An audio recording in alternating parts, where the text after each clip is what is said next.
Hey guys, it's Jeff from MMAD coming back to you with some big bore advice. So I know building 98mm big bores, real popular, has been for years.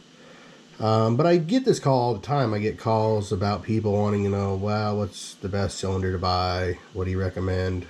So on and so forth. And I'm not really going to do that. I'm not really going to recommend a name brand per se. I'm just going to give you some quick things to look for and maybe give you guys some advice that may help you get more life out of your cylinders. So the first thing I want to show you guys, the real big difference in the cylinders is, starts here.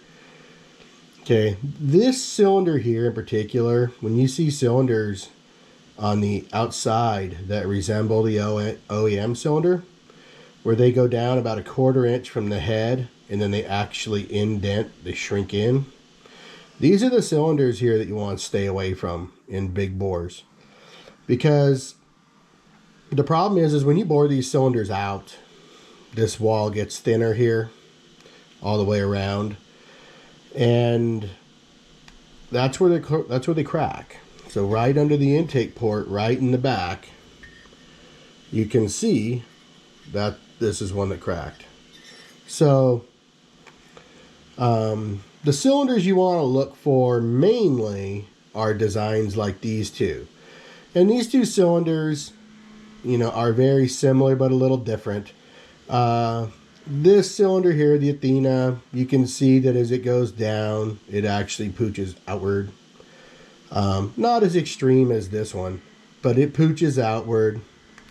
And what they do to try to prevent cracking in the cylinder is they put these reinforcement struts in between these long water jackets. So that's one way to go about it. And I mean, these cylinders have proven to be pretty reliable. This is another cylinder, and it's really, they're popular on eBay. I think you can find these cylinders anywhere. And you can see that they pooch out pretty extreme from where the cylinder head mating surface is.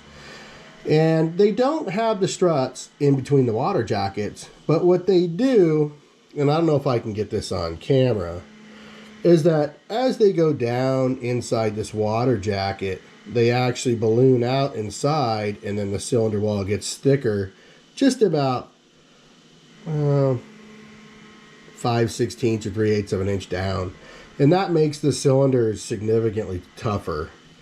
So when they pooch the cylinder out, they have to balloon the outside of the cylinder out to make room for the water. So, those types of things, big bores that either have struts in the water jackets or, have the cylinder go down inside and get thicker, these are the kind of cylinders you're looking for. Cylinders that appear like the OEM on the outside that do not make room for extra cylinder wall thickness and water, this is the type you want to stay away from. So this cylinder, this Athena is broken on the bottom, and I'm not going to say that this particular brand is extremely prone to that. It's just a thing that 98mm can do. Even if you fix the top with a better design, there still is potential for something like this to happen. And the main reason is that because these spigots have to fit down in the case, they can only go so big on this outer diameter. And 98mm is 98mm. So when the inside and the outside are fixed, this particular thickness can't really change too much.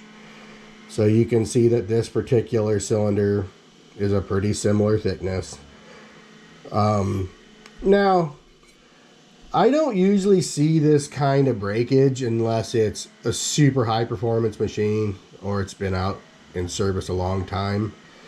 One of the things that can cause breakage more prematurely is strokers. Okay, because anytime you increase the stroke, you increase the thrusting force. You know, on cylinders you have what's called a minor major thrust. And anytime you shorten a connecting rod, that can add thrust force to the side of the cylinder wall as well. So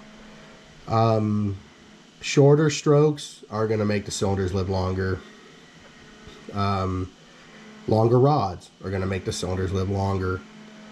And that's something, you know, I just basically want to throw out there. I get questions all the time on what's the good big bore cylinders to run and this and that. There are some American made cylinders out there that are probably the best. They're definitely the most expensive, and they are the harder ones to come up with.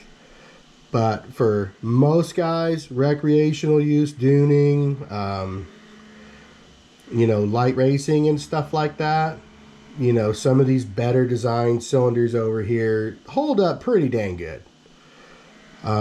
But, you know, I even run a cylinder like this on my own dune bike, you know, and one day skirt might crack on it. Maybe not. I don't know. But, you know, I at least know the score and, you know, built it with a stock stroke and, you know, did some things that I thought would improve the life. And if it never fails on me, great. You know, if it does, then I'll fix it and move on. But we can only do what we can do with the parts we can get. So anyway, man, hope this helps you guys make better choices on big bore cylinders and kind of know which ones to steer toward and which ones to steer away from. All right, have a good one.